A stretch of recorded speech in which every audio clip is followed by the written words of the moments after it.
So another topic that is like very sensitive, but it's not talked about as much, is casual relationships that exist in this nice age group that we're in. So yeah, I'm just going to say good things about us. So people engage in physical relationships today, and what they lack is a lot of emotions. And we want to know if it's opinion, I mean your opinion on it, and whether people do it by choice. Is it healthy? Is it, what to make of it? Can I tell you a joke? Yes.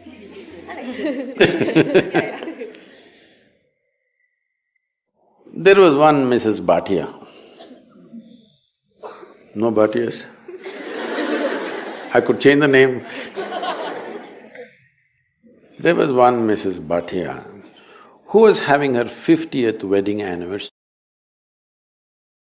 They had a wedding anniversary and the next day she filed for divorce. The judge saw the divorce petition. He was also a good family friend. So he called her and he said, "Why you want to divorce your husband? He's such a sweet little thing. Why do you want to divorce him? On what grounds you want to divorce him?" She said, "He's not been faithful to me. He's been cheating me." How do you come to this conclusion? Just yesterday you had your 50th wedding anniversary, you were fine yesterday, how do you conclude this? I got little nostalgic and started flipping through the photo album. Then I saw none of my 5 children resemble him. So right now, do you remember how your great-great-great-great-grandmother 10 generations ago looked like? You don't. But her nose is sitting on your face right now. Your body remembers, yes or no? Yes. Your body remembers even the skin tone of your forefathers 1,000,000 years ago, it still remembers, not forgotten. So what you're calling as my body is an enormous amount of memory, isn't it? What you carry in your brain as memory is minuscule. What you carry in your body, there is evolutionary memory, there is genetic memory, there is karmic memory, there are articulate and inarticulate levels of memory. There is so much memory.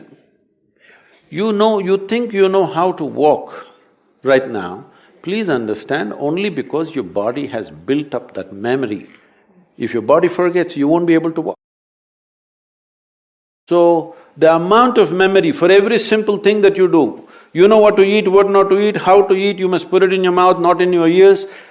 This may look funny, but you would not know if you don't remember. So, your body is a repository of tremendous amount of memory and it's picking up all the time. If you walk from here to here, there may be 50 different kinds of mild smells. You may not consciously notice, but the body is picking it up and it recognizes.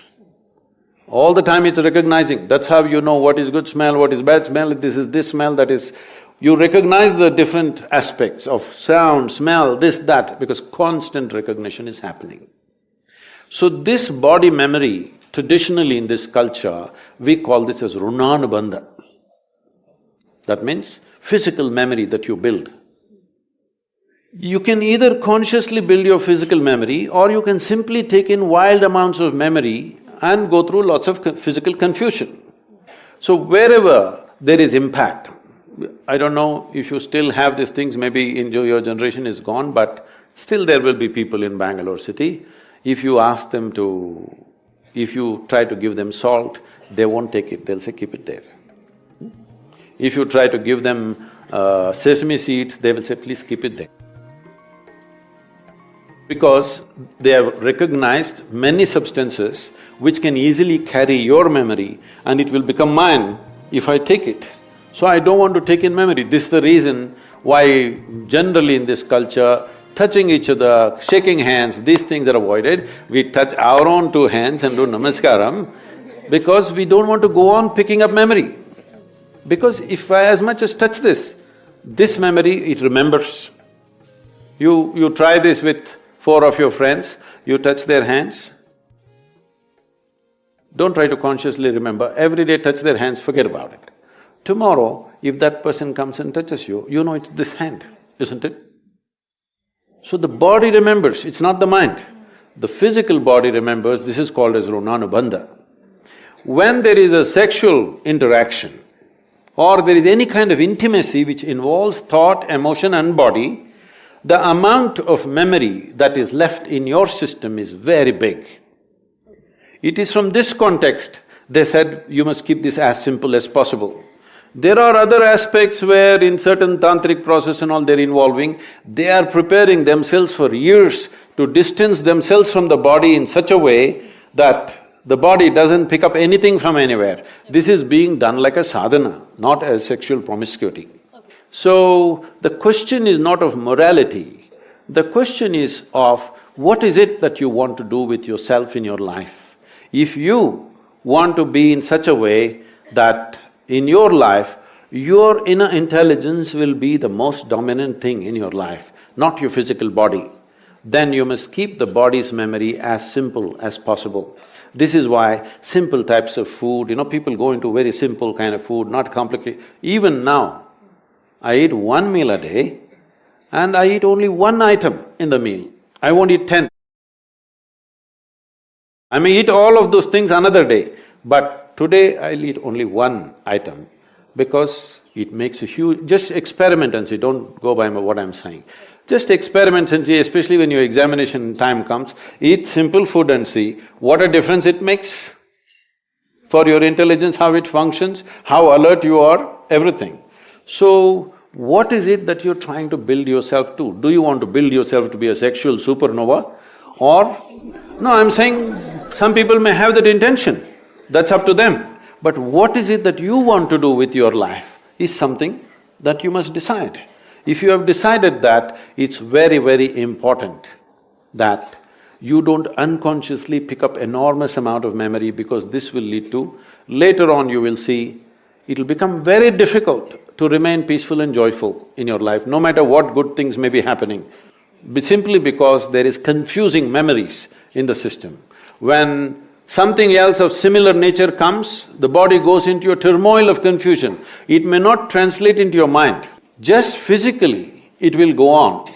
So, it's a choice that one has to make. It's not a question of morality, it is a question of living sensibly.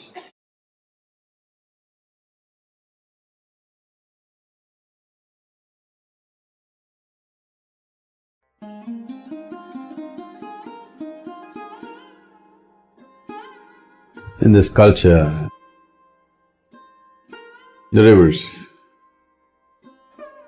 we have not seen them as just water bodies. We have seen them as life-giving gods or goddesses. Because what we call as water, what we call as air, what we call as food, what we call as the earth that we walk upon, these are not commodities. These are life-making material. In this culture, we never worshipped unknown gods somewhere. There's never been a god up there in India. All the gods that we worship are people who walked this geography at some time. Whether you take Shiva or Rama, Krishna, whatever, they all walked this land, went through trials and tribulations that every human being goes through and much more. What you call as Mahabharata is one great turmoil from beginning to end, ending in a terrible, disastrous war. But still, one man remained untouched, actively involved, but untouched. So it is for that that we worship them, not because of their success, not because of some miraculous powers. They all were normal births for their mothers. Nobody landed from the sky. And they walked this land like all of us, went through everything that all of us go through and much more. But still we worship them because they remain untouched. In many ways, a river represents that. that it doesn't matter what kind of people touch it, because of its nature of flowing, it remains pure and always there. So we never saw rivers as water bodies, we never saw rivers as just geographical happenings. We always saw them as life-making fundamentals for our life, because over 72% of our body itself is water. Over 70% of the planet itself is water. So having said this, the fundamental science about transcending or transforming human life is called Bhuta Shuddhi, that is cleansing of the five elements. This is a miraculous process in the sense, this whole universe, the variety of lives and forms everywhere, all this has been created just with five elements, not with 5,000,000, just five. And how magically these five have come together in billions of ways, and one is absolutely unique compared to the other, and all of them have been made only with five elements. So, if one wants to transcend their own physical nature, the most fundamental and the most effective way of doing this is going through the process of Bhuta Shuddhi. The whole yogic science is an evolution out of Bhuta Shuddhi process, that is, doing things with your elements. If you take charge of your elements, everything is in your realm, everything is in your control. One who masters five elements is considered master of the universe. Water is predominant because 72% is water. If we keep the waters in this body pure and good, health, well-being is simply taken care of.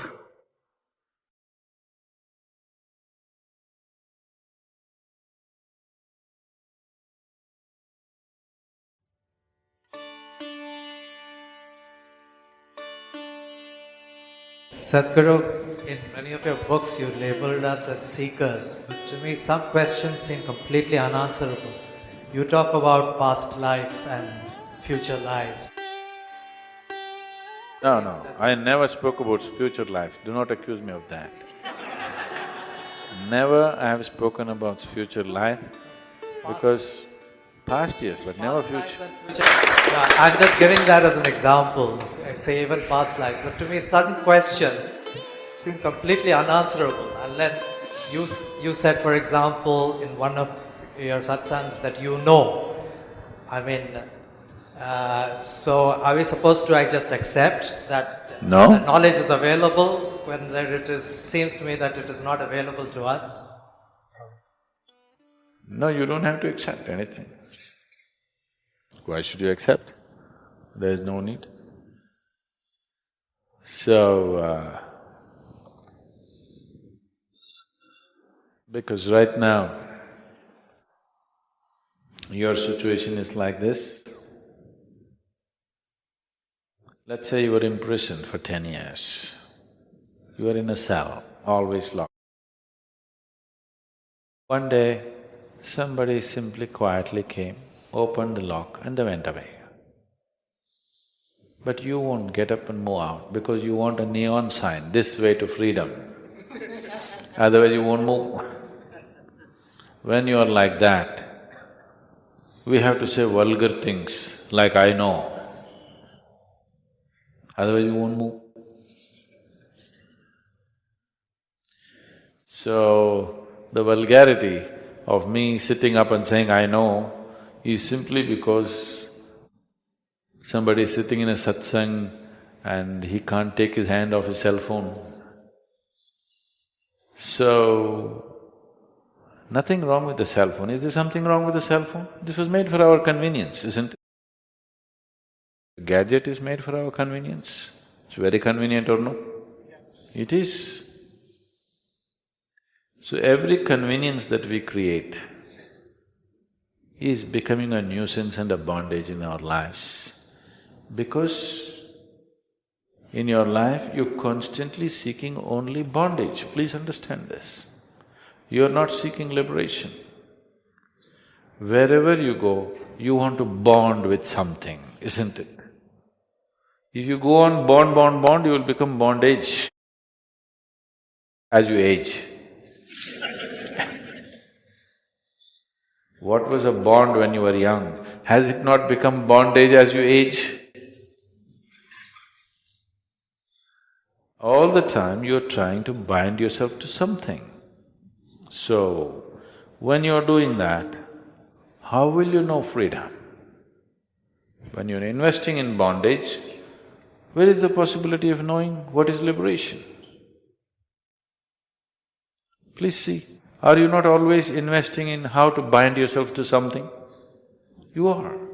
So this needs to change for you to understand. You don't… I think whenever I spoke about anything which is not yet in your experience, I always said, don't believe this nonsense.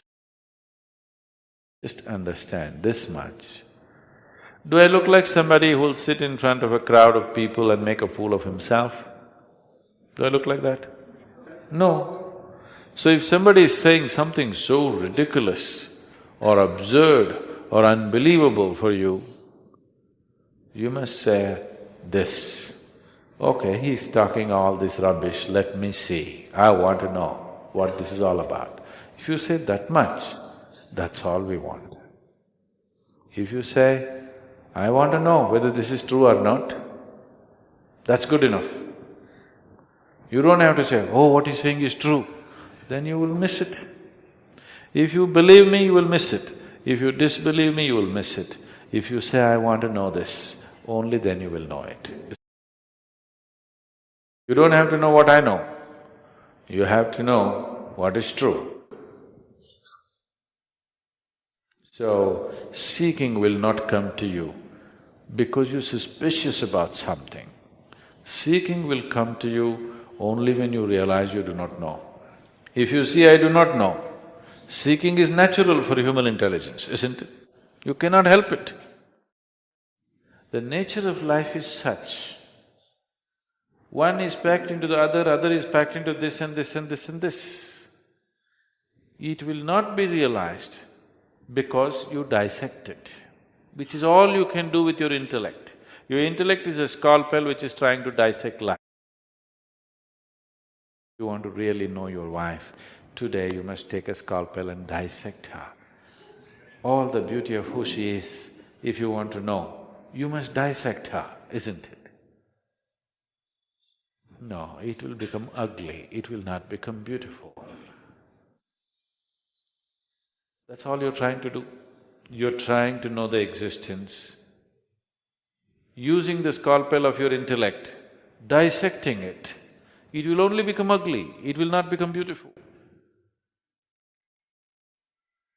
So, intellect, which is a simple, silly tool, which is useful to handle material aspects of life, you have raised it to heaven.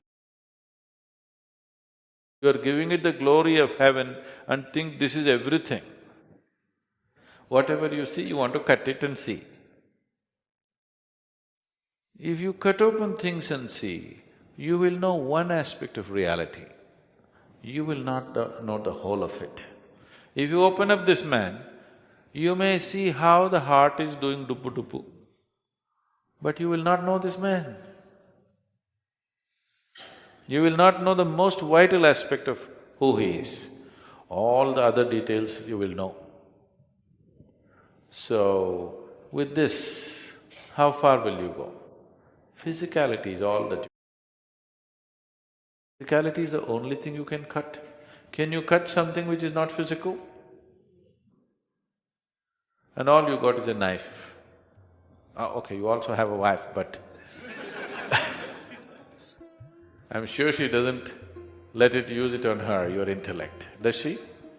She'll immediately put an end to it because she knows this is not going to go anywhere. That's one thing about women. The more intellectual you are, the more trouble you have with women because They know this damn knife will not take you far. Not by cutting that you will know, it is by inclusion that you will. That your intellect cannot do, it can only chop. Chopping, vegetables are okay. Life doesn't work like that. You can't chop life and know it. You have to include it, only then you know it. That's a different dimension of intelligence, which intellect cannot do.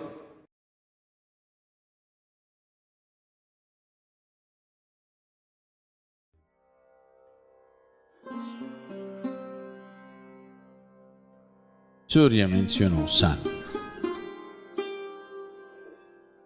As we were just now talking, sun is a source of all energy. We're here today because of the sun. The planet and the moon has a role to play, but the most important thing is the sun. If sun's rays do not fall upon this planet, there is no possibility of life. It's finished. So, this sun is not just about light.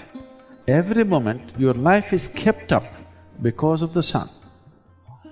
The influence of the planet and the moon is definitely there, but the volume of influence of the sun upon life is too big. So one thing that we decided to do was to be in tune with him. If you're in tune with him, the cycles of the sun, then physical health, well-being, vitality, energy, these things you don't have to bother, they're just there with you.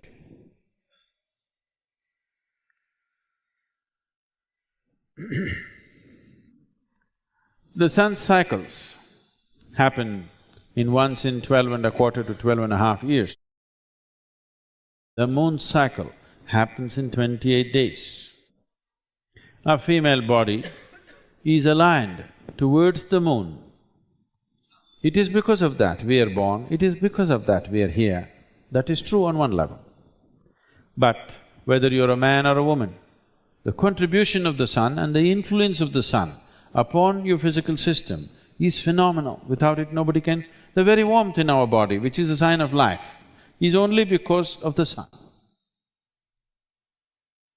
So how to get in tune with him so that your cycles will run in 12-year cycles, not less. If your cycles run, if your physiological cycles run in sync with the sun's cycles, your physical health will be great, your mental balance will be perfect, and your life will happen effortlessly. This is the basis of all spiritual sadhana, which is physical in nature, so that you get in sync with the cycles of the nature. Your existence here is not free from the cycles of what's happening in natural conditions.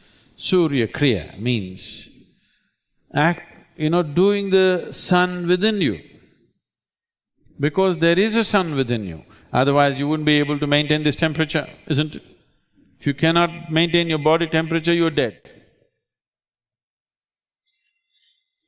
You can make this body either the key to the existence, or you can make this body a roadblock in your life. If you leave this body to its compulsive ways, it will live a simple life, eating, sleeping, reproducing. This itself is a great thing for a lot of people, because nothing else has been explored. Life happens in many dimensions, all the time happening, but not in the experience of most people, unfortunately. That's how life is, right? Only one dimension is being perceived, it seems quite okay. Only when you see the other, you realize what's being missed, isn't it? Surya Kriya is a powerful system in that direction, particularly for one's physiological and psychological balance. Why is this balance so important? Balance is very important. Suppose you're riding a bicycle, Is anybody still riding a bicycle? Okay. You're riding a bicycle. If you don't have proper balance, this itself is the greatest thing in the world that you're doing. But once your balance is very good, you can look around, you can text, you can blow a kiss, you can do whatever you want. You can leave your hands, you can adventure into life because you have balance. If you did not have balance, that is the only thing you will do. Riding a bicycle itself is a great thing. Right now life has become like this for most people. Earning a living itself is a great thing. Remaining sane itself, maintaining your sanity itself is a great thing. Just being peaceful itself is a great thing. No question of adventure in life. But if you are peaceful and joyful, and it is very balanced, no matter what happens, this is how you will be, you would adventure into many things, isn't it? You would try many things, you would try to explore all aspects of life. Every door that is possible you would like to open and see what is there. But if this itself is a great feat, you will not bother to do anything. If I don't get into trouble, that's enough. Lot of people have arrived at this level of retirement. You should not retire when you're dead, when you're alive. You retire when you're dead. You may change your activity from going to office to something else. But how can you retire when you're alive? You retired means you died, isn't it? You may leave your office and do something else, that's okay.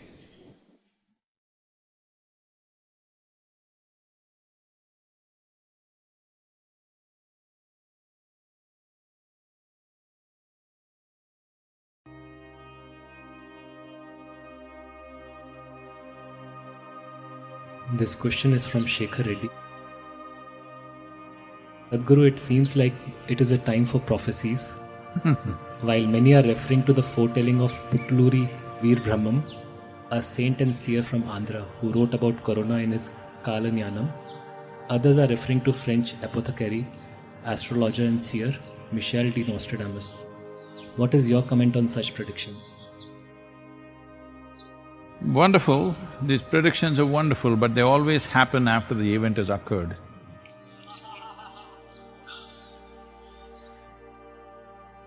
So, all these people who are reading all these prophecies, why couldn't they prevent it if they knew beforehand? If you know beforehand and if you do not prevent a pandemic, that's called a crime of the worst kind. So, it is a human fad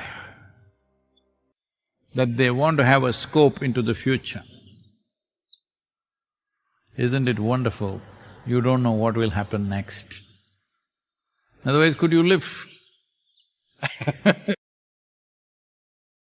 So, there are a whole lot of people, astrologers are attacking me all over the place because I am not good for their business.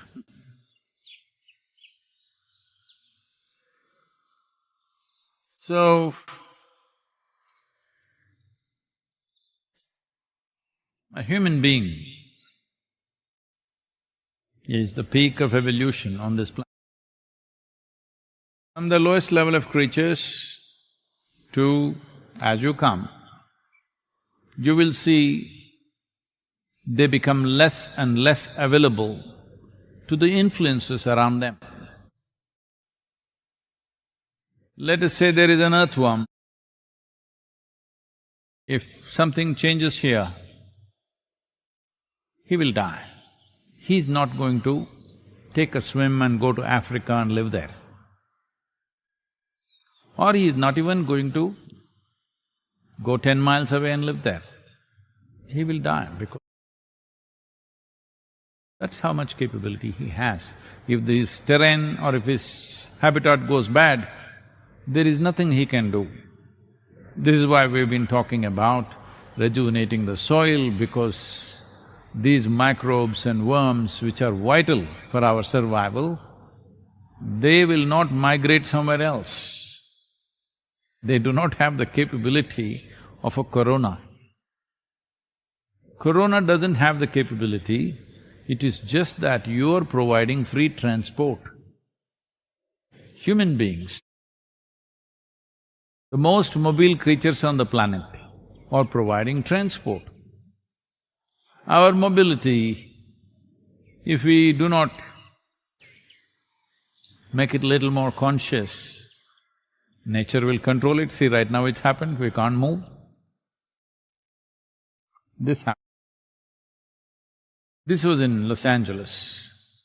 A hotshot corporate CEO had a pretty secretary. This is in early 20th century. Since then, much has changed. So, he said, "I'm going for a weekend in Palm Springs, why don't you come with me?" She said, "I know I'm your typewriter, but I'm not portable."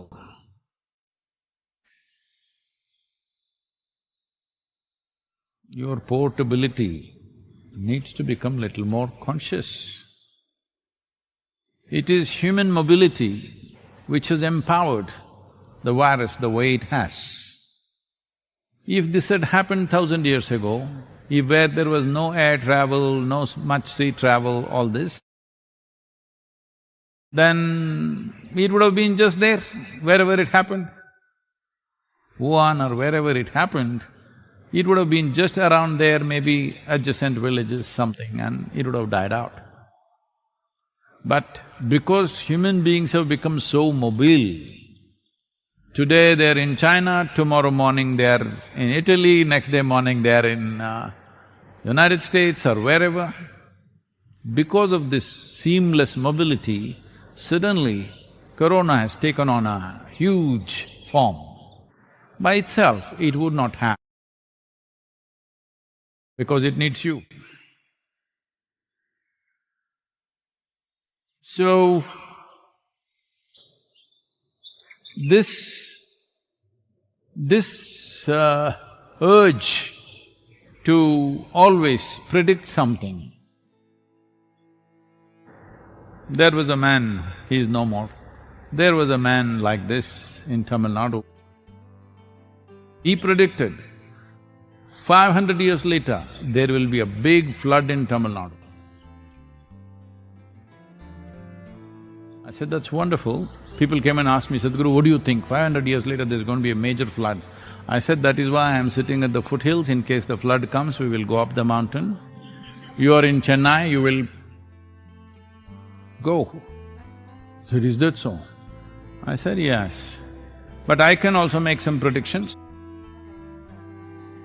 700 years later, this hill is going to become a volcano and blow. He said, what, really? I said, see, 700 years later, I will not be there, you will not be there. We can predict whatever we want. Please tell me what is going to happen in the next 5 days.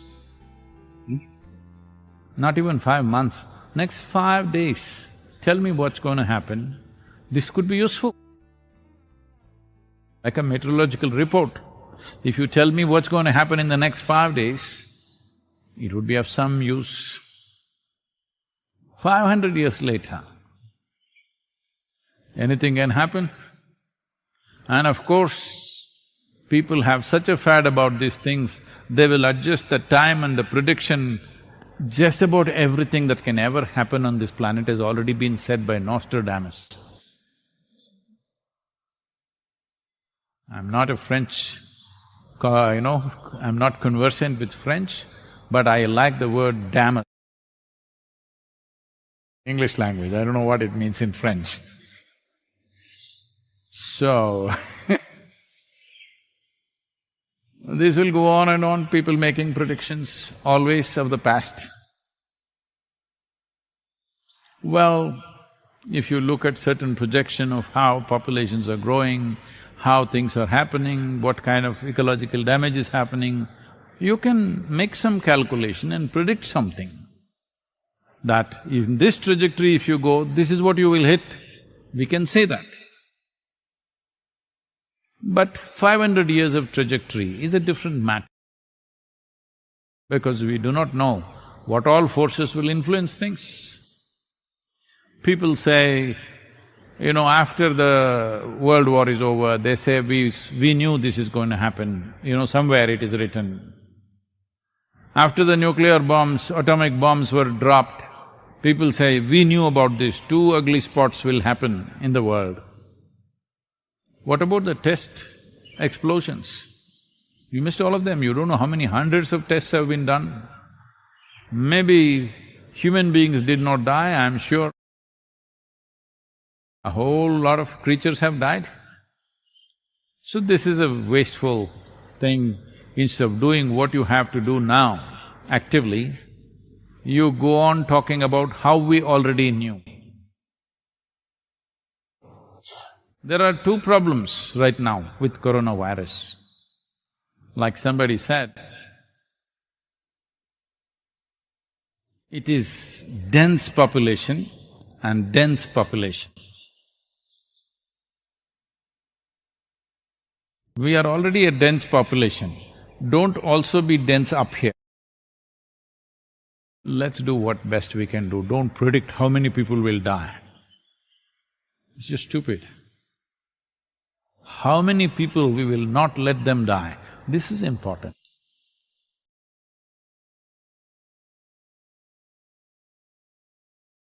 Well, if you made it here, it shows you're ready to change. You're done with running.